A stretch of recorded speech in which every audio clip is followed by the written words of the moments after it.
Hey everybody, this is Jason, Zombie Collector, and I've got you a brand new video. You might be asking, who was that? I was just showing. This is my first TTM for a non-baseball player in like 5, 6 years, 7 years, maybe even longer. My son's almost 10, so it could have been a decade now. I haven't done autographs through the mail for celebrities for years. So I might say it's closer to 10 years. I sent off to this actor about 3 months ago. I sent off to him and one other person because I just want to kind of test the water, because I was like, I gotta, usually with people who are in Hollywood or were in Hollywood or whatnot, their turnaround time, unless they're retired, it could be staggering. It could be months, years, and sometimes close to decades in some cases I've seen before you get a response. So you kind of have to be prepared. With baseball, most of those guys, they're going to sign usually, and you can get it back in a few months tops, if not sometimes a week. With celebrities, it's usually much more difficult to have that happen, especially a working guy like this. So as you may have seen initially, this is the great character actor Jonathan Banks. Now, he's become more famous in recent years because of 2 television shows that he's been on and played an integral character in that show. Those 2 shows are Breaking Bad and then now is Better Call Saul. Now, Jonathan Banks, if you're a film aficionado like myself, has been on your radar since probably, at least for me, the early 80s.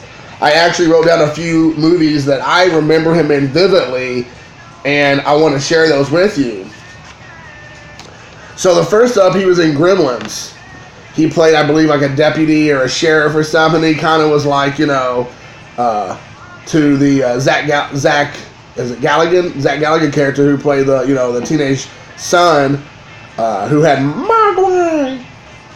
He was like the deputy there, and he just was kind of like, never taking him serious. He just was like, come on, Piltzer, are you pulling my leg again?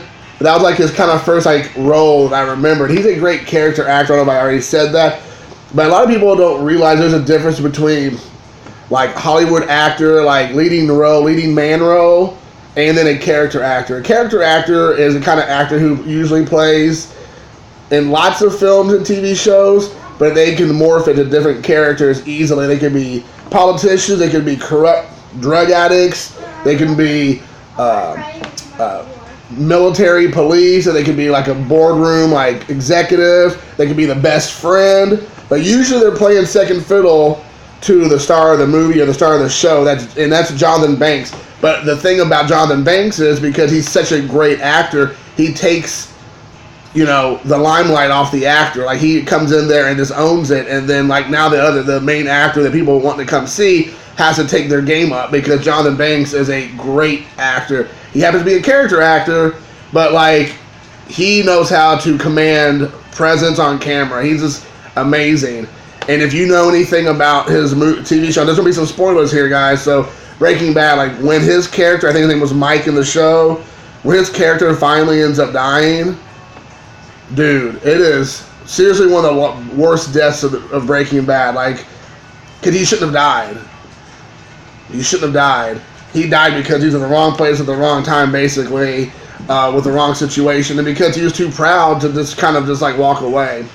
So anyways, I kind of got off track with that, but I just want to kind of make sure people know the difference between a character actor and an actor that you may not know about, and I'm sure I'll bring it up again down the road. He was in the movie Beverly Hills Cop.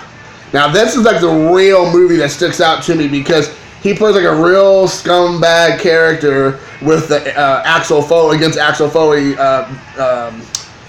Eddie Murphy's character. He plays kind of like the main henchman of, Victor Maitland. And he did great. If you remember that movie at all, it's the one where him and Eddie Murphy, they do a tussle in that real high-end, falutin club, the club, and then he throws him over the table, and he ends up going into the dessert table and comes up with ice cream and frosting all over his face, and he's wanting to obviously kill Eddie Murphy's character, and then the Victor Maitland or whatever was oh no.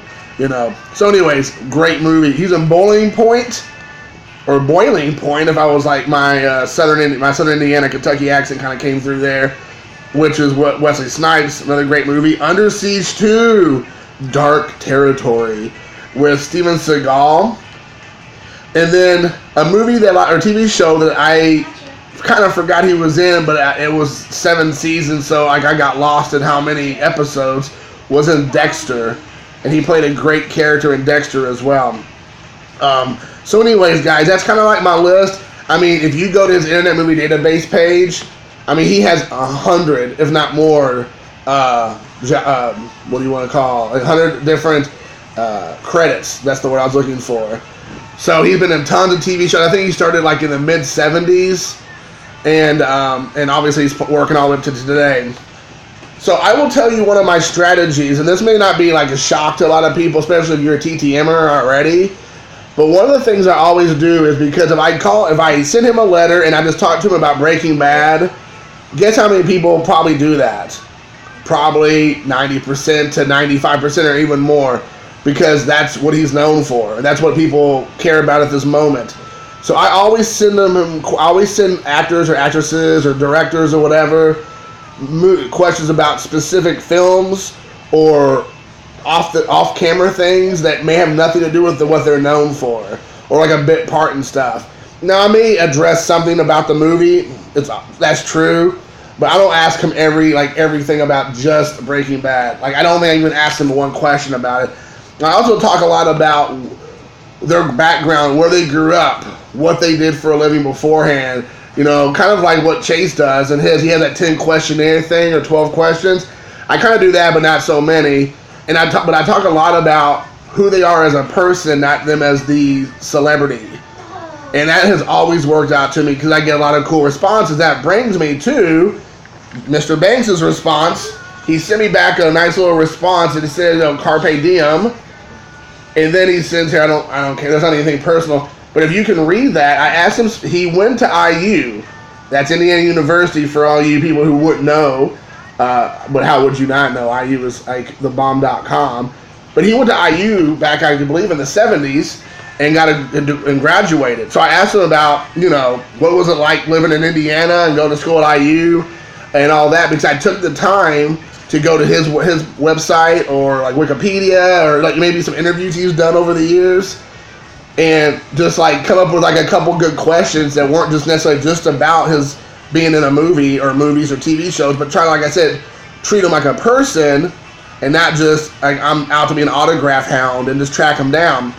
And he took the time to say, Jason, I owe Indiana University a lot. It's dear to my heart. Signed, Best Jonathan. So that tells me he took the time to obviously read my letter. And as us as TTMers, that's the biggest thing that we could actually ask for is, yes, we want an autograph. Like, I obviously requested an autograph, and I was grateful for anything he could send me autograph-wise. I wouldn't send me anything in a program. I don't want a box of dog poop on my front step and then none of that stuff. So within reason. But to me, it definitely says a lot, because he's a busy guy. Like, I went on there today to double check some of his jobs. He's been doing some of his different roles, and he has like 5 or 6 things in the works right now, not including Better Call Saul. He's like doing movies, and like he did some movies. Like he did The Incredibles 2. He does some other TV shows. He has like bit parts, and I guess he's like coming up. And he's a busy guy. Like, he's not just sitting around retired playing golf. He's a working actor.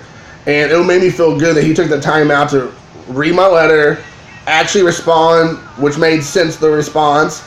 And, it was just amazing. So, anyways, that was a little bit of the insight of what I do.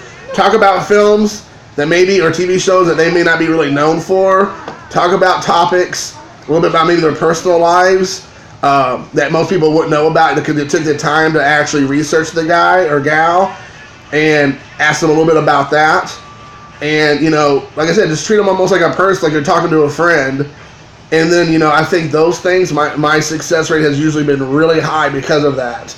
So that's a couple of tips. But again, Mr. Banks, thank you. I'm sure you never will watch this, but thank you very much. It means the world to me. And again, guys, love each other, respect each other, support each other. Enjoy the hobby of TTMing. And until then, peace out.